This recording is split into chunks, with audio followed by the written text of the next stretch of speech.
Chapter 6.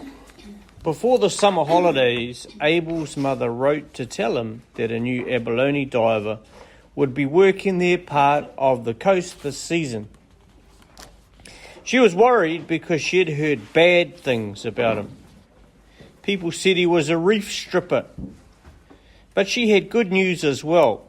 Mad Macca's family had decided to give his boat to Abel. Boat, trailer, the lot. All his. Abel counted the days. On the first day of the summer holidays, Abel's mother met the bus out on the highway. He saw her waiting in the truck on the gravel, and he ran to her with his bags flying. The moment he saw the green sea again, his skin prickled. As they came out of the forest and onto Jackson land, he hooted and crowed. The pair of them laughed all the way to the house. That night he stood on the jetty and breathed the salt air. Next morning they dived for abalone off Robber's Head, and Blueback flitted around them, insistent as a dog at the dinner table. Abel chucked him under the chin and felt the current the old fish made in the water.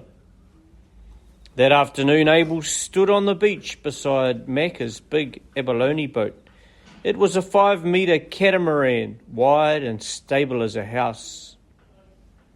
I did some work on the motors, said his mother. 4-stroke 50s, they're good outboards. Abel climbed up and stood on the deck. He tried not to think about the last time he was in this boat. The dive flag hung limp. You can clean it up yourself, said his mother. We'll take the compressor off it today. We won't be needing the hooker.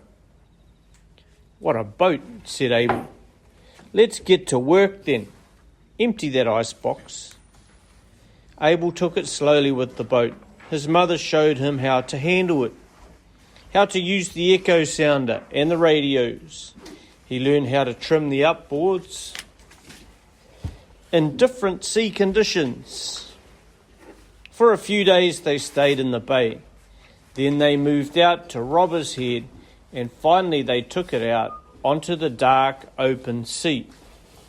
Abel steered them out across the sloping backs of oceanic swells as the land shrank to a long smudge behind them.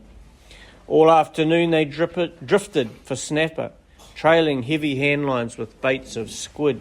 The snapper and morwong came up flashing from the deep. Abel laid them in ice and felt the wind in his hair. About 3 o'clock, a huge terrifying snort went up beside their boat, then another across the bow and 2 more off the stern. A foul mist rose over them, and Abel saw the glistening backs of right whales all around. Look at that, said his mother.